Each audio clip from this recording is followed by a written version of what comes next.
দূর থেকে দেখতে পাই মা আমেনা যেন দেখতে পাই বাবা কাবা শরীফ যেন হিলাধুলা করে, কাবা শরীফ যেন হিলাধুলা করে, কাবা শরীফ যেন হিলছে। আমার সামনে থেকে কাবাকে দেখি কাবা ঘর হিলে যায়, তোমরা কি কেউ দেখতে পাচ্ছ যে কাবা ঘর হিলছে? ওই মেয়েগুলো বলছে না আমরা তো দেখতে পাচ্ছি না, আমাদের চোখে যেই জায়গাতে কাবা আছে সেই জায়গায়। বন্ধুবিরে আমি যেন দেখতে পাই কাবা ঘর একবার ডান দিকে হিলে, একবার বাম দিকে হিলে, একবার সামনে হিলে, একবার পিছনে হিলে যায়। এই দেখতে দেখতে আমেনা দেখে রে কাবা ঘর যেন শূন্য আকাশের দিকে উড়ে যায়,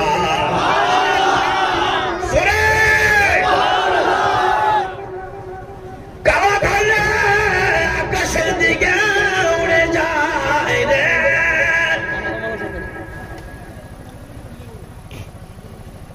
আমেনা বলে আল্লাহ কাবা হলো আমার ঘর, দেখি তো কাবা কোন জায়গায় চলে যাচ্ছে, কাবাকে তো আমি কাবা শরীফে জিয়ারত করব। হাজী সাহেব কেউ যদি থাকে রে বাবা, হাজী সাহেবকে বলেন 7 চাক্কার না লাগালে হজ হবে না, 7 চাক্কার না লাগালে তাওয়াফ না করলে হজ হবে? আরে কথা বলেন না কেন? 7 চাক্কার যদি তাওয়াফ না লাগান, তাওয়াফ না করেন তো হজ হবে না। এ বাবা মা আমেনা বয়ান করেন, আমি এইভাবে আমার ভয়ে ভীত হয়ে গেলাম, খোদা আমি আমার কাবার কাছে যাচ্ছি, কাবা কেন আমাকে দেখে পারে? কিন্তু দেখি না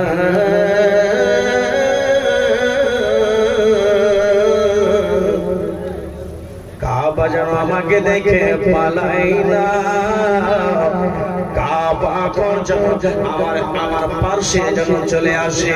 আসার পরে কাবা বাইতুল্লাহ কিসের ঘর? আল্লাহর ঘর, মাটির না পাথরের? পাথরের ঘর। জোরে বলেন কিসের ঘর? এ বাবা পাথরের ঘর, যার কোনো কথা বলার শক্তি নেই, পাথর কথা বলার শক্তি নাই।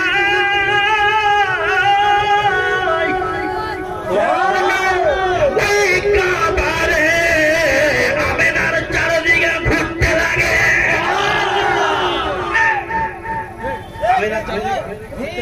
আমেনার চারদিকে ঘুরতে লাগে, কাবার কাছে তো আমেনা গিয়েছিলেন, কাবা কেন ঘুরছে? এ বাবা তারিখের কিতাব ঘোষণা করে মা আমেনা জিজ্ঞেস করে কাবারে তুই তো আমার কাবা, কাবারে তুই আমার কাবা, তুই হলি আমার কাবা, সারা জগতের মুসলমানের কাবা, কাবারে বলো না বলো না তুই আমার চারদিক কেন ঘুরতে লাগলি? বল বল চারদিক কেন ঘুরলি? কারণ তুই তো আমার কাবা, সারা জগতের মুসলমানের কাবা। তোর কাছে আমরা যদি হজ করতে আসি, 7 চাক্কা যদি না লাগাই তো হজ হবে না। এ কাবারে তোর কাছে আমি আসলাম, আমি তাওয়াফ করব, তুই আমার কাছে কেন? কাবা বলছেন ও আমেনা রে, আমি এই জন্য তোমার কাছে আসলাম, তোমার পেটের বাচ্চা হলো আমার কাবা।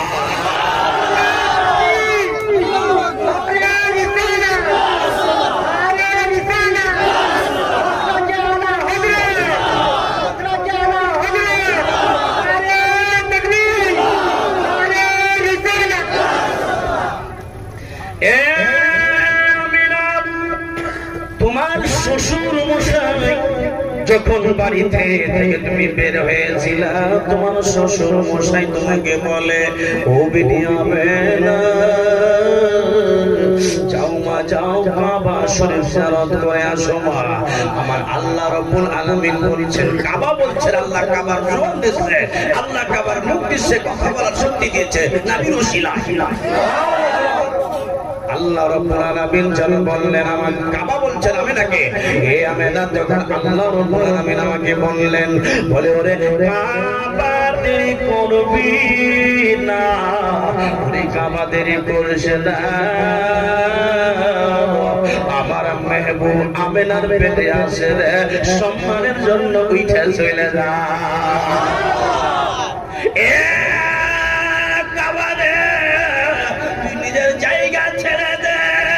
কাবা বলছেন আল্লাহ, আমার কাছেই তো নবী আসবেন, আমার কাছেই তো আমেনা আসবেন। এ কাবা রে, তোর কাছে নবী যাবে ঠিক, কিন্তু সম্মান করা হবে না, সম্মান করা হবে না, তোকে উঠে দাঁড়াইতে হবে আর আগিয়ে গিয়ে নবীর সম্মান করে চলে আ।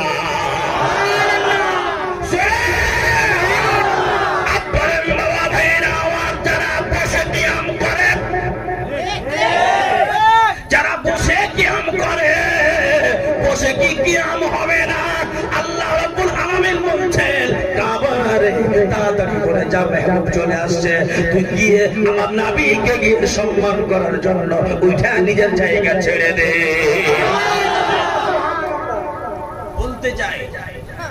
বলতে চাই যারা বলে যে নবীর, আচ্ছা বলে তো আমেনা তো কাবার কাছে আসছিল, তাই না?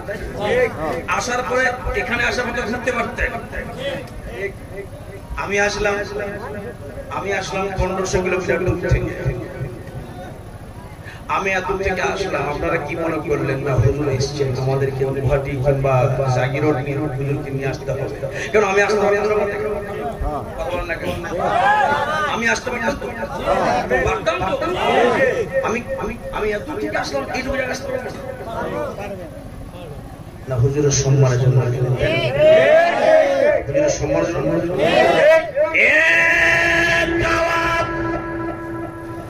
আমার আমেনার পেটে নবী মুহাম্মদ আমার বন্ধু আছে রে, আমার বন্ধু আমেনার পেটে আছে রে। যদি আমার মেহবুব নারাজ হয়ে যায়, আমার হাবিব যদি নারাজ হয়ে যায়, কাবারে কাবারে, আমি আমার মেহবুবের অন্তর যদি নারাজ হয়ে যায়, কাবারে তোর ঘর আমি আর রাখবো না।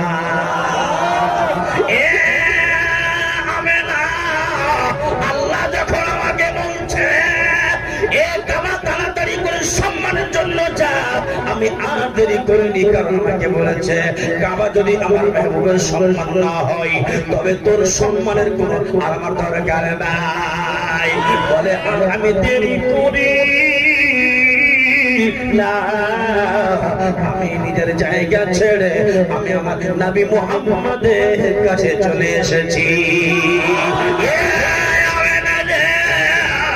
আমি হলাম সারা জগতের কাবা, আর আপনার পেটের বাচ্চা আমার হলো কাবা। তোমার কাবার কাছে এসেছে, আমার কাবার কাছে আমি হজ করার জন্য এসেছি। জোরে বলেন মারহাবা, একটু জোরে বলেন, চিল্লে মারহাবা, সুবহানাল্লাহ। ওই নবীকে ছেড়ে থাকতে হবে না, যে নবী হলো কাবার কাবা, যে নবী হলো কাবার কাবা, জোরে বলেন, যে নবী কাবা হয়ে গেল। মা আমেনা তখন তো নবী আমার জগতে আসেননি, তখন তো ইসলাম প্রচার হয়নি। সেই সময় কিন্তু মা আমেনা বুঝতে পারছেন না ব্যাপার কি, কাবা কেন আমার কাছে, কাবা কেন আমার কাছে, কিছু বুঝতে পারছেন না। ঘুরে বাড়ি আসলেন, বাড়ি আসার পর নিজের শ্বশুরকে বললেন, আব্বা ভয়ানক ঘটনা।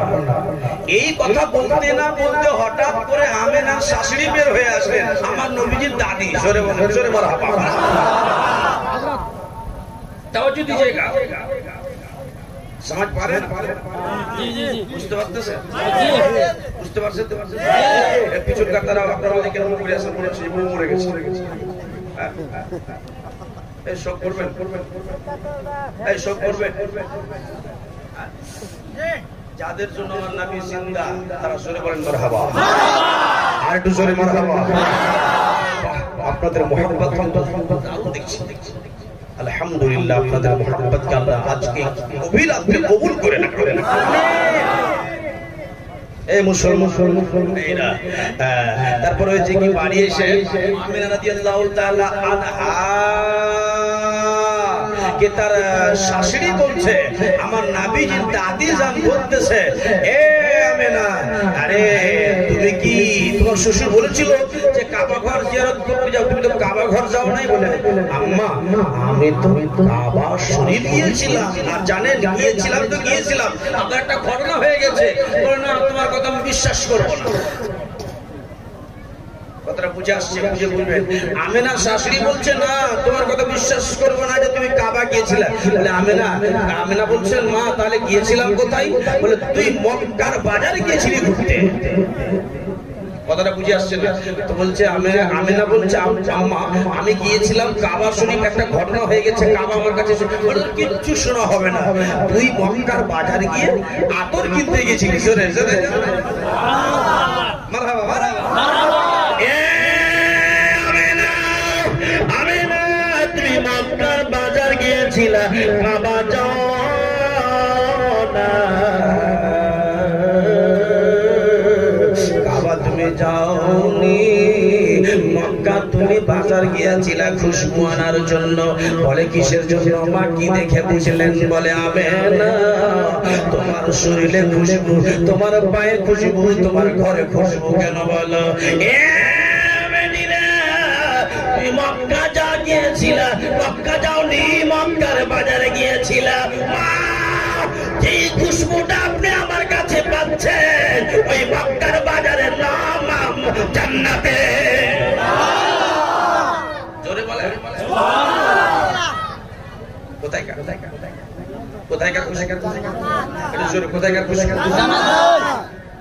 জান্নাতের খুশবু। জান্নাতের খুশবু, জান্নাতের খুশবু তুমি পেলে কোথায়? আব্দুল মুত্তালিব বেরিয়ে চলে আসলেন ঘরের মধ্যে থেকে। আব্দুল মুত্তালিব বেরিয়ে আসলেন, আসার পরে যেন বলছেন, বলে বিবি প্রশ্ন করো না, প্রশ্ন করো না, প্রশ্ন করো না যে জান্নাতের খুশবু কোথায় পাওয়া গেল। এই প্রশ্নটা করা যাবে না, কারণ জান্নাতের যাবে, জান্নাতের খুশবু আমার আমেনার পেটে মহজুদ হয়ে আছে। আমেনার পেটে খুশবু আছে। আপনি বুঝতে পারলেন না, যেই দিন আপনার সন্তান আপনার আব্দুল্লাহ আমার পেটে একটা নমুনা দিয়ে গেছে, সেই দিন আব্দুল্লাহ আমার পেটে একটা সুন্দর সন্তান দিয়ে গেছে। আম্মাজি সেই দিন রাত থেকে প্রত্যেকটা মাস আমার দরবারে একজন নবী আসে। প্রত্যেক মাসে আমার দরবারে একজন করে নবী আসে আমাকে সালাম দেওয়ার জন্য। আর সালাম দেওয়ার জন্য আসে যে রাতে আব্দুল্লাহ আমার উদরের সন্তান দিয়েছে, ওই রাত্রি থেকে আমার ডেলি শরীর কিংবা গরম হোকা। আমার পেটে যেদিন সন্তান এসছে আব্দুল্লাহ আমার স্বামী আমাকে দিয়েছে, সেই রাত থেকে আমি রাস্তায় যদি হাঁটি, হিন্দু ভাইয়ের কিতাবের মধ্যে এই ঘটনা প্রমাণ হয়েছে। হিন্দু ভাইয়ের কিতাব আপনি খুলে দেখবেন, কিতাবের নাম হলো ঋগ্বেদ, পৃষ্ঠা নাম্বার 272 পৃষ্ঠার মধ্যে আপনি পাবেন সৃষ্টি সঞ্চালিকাম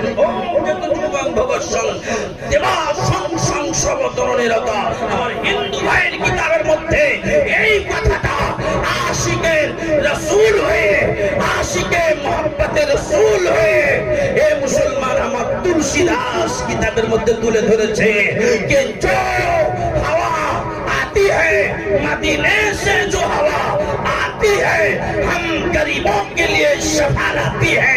जो नबी को कहे अपनी तरह बशर, हम तो हिंदू है, हमें भी आया, हमें भी লজ্জা আসছে। আমাকে বলছে, আমাকে লজ্জা আসছে যে বলে নবীকে নিজের মতো। ও বাবা জোরে বলুন বলবেন না? যেটা বলুন সুবহানাল্লাহ। একটা ঘটনার কথা বলি, জোরে বলুন না সুবহানাল্লাহ। জোরে হাত দিয়ে বলুন আমার। এই শুনেন, একটা কথা বলছি আমি। মা আমিনা রাদিয়াল্লাহু তাআলা আনহা এইভাবে শাশুড়ি আর বউর সঙ্গে কথা হলো।